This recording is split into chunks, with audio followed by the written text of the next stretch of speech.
Hello everyone, I'm Jonathan Little for PokerNews.com, and today we have another hand from the $2,000 Hard Rock Poker Tournament that I won recently. Got $100,000. This was the 8-handed no limit hold'em from 6 months ago or so. So, actually it may not be 6 months ago from now whenever this video goes up. I make these far in advance. We'll talk about an important life skill real quick. If you have to do something that's kind of repetitive, make a bunch of them at a time and then just be done with it for a month or two. That's what I do, and it makes it to where I'm not having to do lots and lots and lots of little things all the time. People wonder how I make so much content on YouTube and for my training site. The answer is I dedicate a whole day to these. Then I make a bunch of them, and then I forget about it for a few months, and then I go back to it again next time.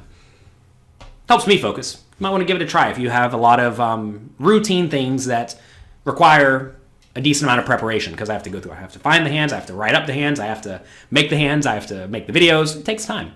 All right, now that we have that little tangent out of the way, here we have Ace-King facing a tight aggressive player's early position raise. From the small blind, I'm going to go ahead and 3-bet my best hands, and really a lot of the hands that I'm going to play in this scenario, especially if the player in the big blind is competent. And this is especially true when you're facing a later position raiser, but from early position, you can still have a calling range. Either way, though, Ace-King offsuit's a great hand to 3-bet. It flops fine enough, and it's ahead the majority of the time. And if my opponent does like rip it all in, I can easily call. And I would easily call, by the way. I'm not 3-betting Ace-King to fold. If you 3-bet Ace-King in this spot and then you fold to your opponent's jam, even if they're tight aggressive, you are folding out way too often, because the problem is that you're getting pot odds. Pot odds exist. And with Ace-King, you're going to win 50-ish% of the time, maybe a little bit less if your opponent's tight.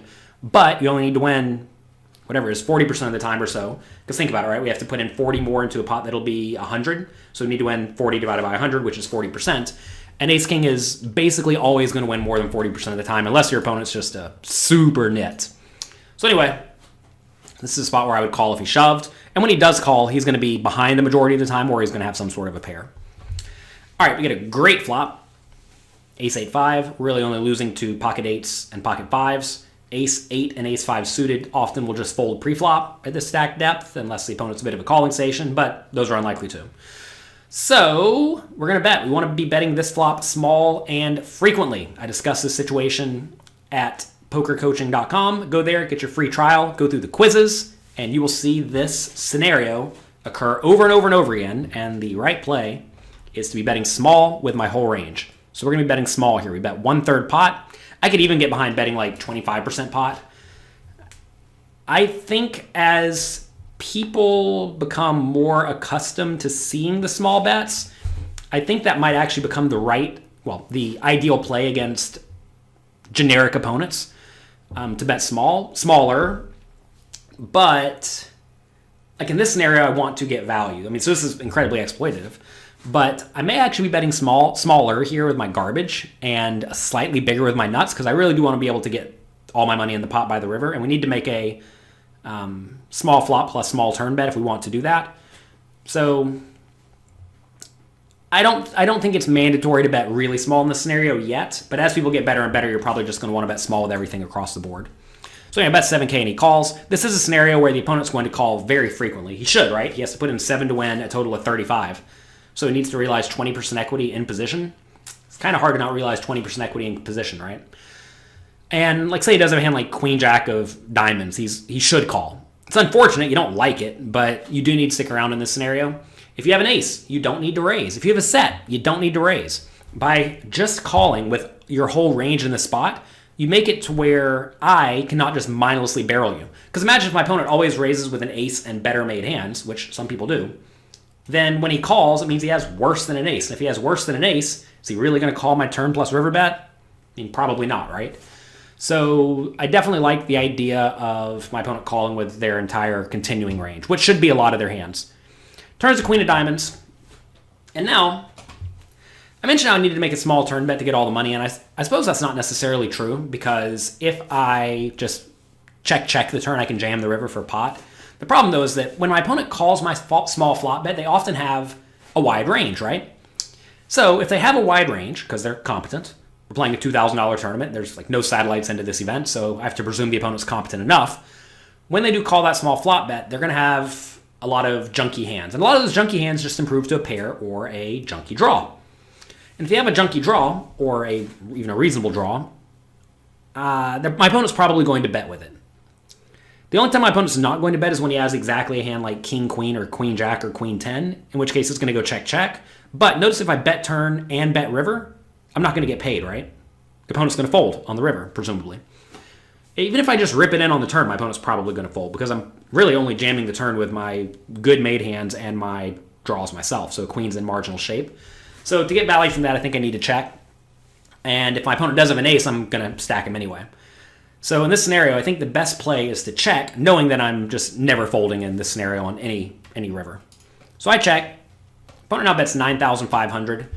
And this is good. This is what I wanted, right? I wanted my opponent putting money in the pot. I do lose to ace-queen now in pocket queens. I think pocket queens probably just gets it in pre-flop, but my opponent very easily could have ace-queen. But notice I beat ace-jack, ace-10, ace-9 suited, ace-6 suited, right? I beat all those hands, although a lot of them do fold pre-flop, the low-suited aces. And more importantly, I beat stuff like king-jack, jack-10, 10-9, 9-7, all suited, right? Assuming my opponent has those, which maybe he does, maybe he doesn't. So I call, and I'm always check calling every river. River's an 8, which is actually a complete blank, because my opponent would very likely not bet the turn with an 8, because an 8's the best hand if it checks down, but it's not the best hand if he bets and I call, so there's no purpose at all in betting the turn with an 8, so the 8 doesn't matter. My opponent jams, and it's an unfortunate spot, but it's important to recognize what my hand looks like at this point. So I threw that pre-flop, I bet small on the flop, as I just told you I would do with my whole range, as most people would do with their whole range, and then I check the call the turn. That makes my hand look a whole lot like a pair, like pocket queens, pocket jacks, pocket 10s, pocket 9s, or a queen, like king, queen. And if my opponent thinks I have a hand like an underpair or a queen, then my opponent really should be bluffing pretty frequently, right? So if my opponent should be bluffing frequently, that means I need to be calling frequently. And then you want to just ask yourself, is ace-king near the top of my range, or anywhere near the top of my range, like the top 50% of my range, or even more? And the answer is definitely yes. This is a very, very trivially easy call, unless your opponent's just a super duper nit. Whenever you do take this line of check call flop or bet flop, check call turn, and you check again on the river, you just cannot be making big folds. Even if I had like ace 2, I would still call here. So I'm calling with every ace. Pocket kings I think is pretty rough, but still probably a call. And a queen is probably a fold. So that's what I'm doing in this spot. Kings is probably a fold against most people, but that's close. And even then, if you fold kings, you're probably folding more than the minimum defense frequency. Which is why, by the way, it's important to protect your checking range by checking with some hands like ace-king that you just know you're never, ever folding. What a lot of people do on the turn is they just keep betting the turn with their ace-king. And what happens then is your opponent will only call off with an ace or better, and they'll fold everything else. But you have to realize that everything else is drawing very thin in this spot, and you really want your opponent's range to be as wide as possible in scenarios like this. So I check, opponent jams, I have an easy call, and we lose. But I still won this trophy. So what happened is, this is a re-entry tournament, and you get to re-enter. Whenever you are going to re-enter, you have to ask, would I play this new tournament? A lot of people get in their minds that, oh, this is the same tournament, should I re-enter? But it doesn't matter. Every time you buy into a re-entry tournament again, it's as if it is a completely new entry, and you understand you're playing a tournament with a slightly worse structure. So notice here, I believe we started with 40,000 chips, and I re-entered with, 40,000, which would be roughly, 40 big blinds. Goodness, I don't know why I can't do that math. 40 divided by 1 is 40. Who'd have thought? So would I buy into a tournament with 40 big blinds? Yes, clearly.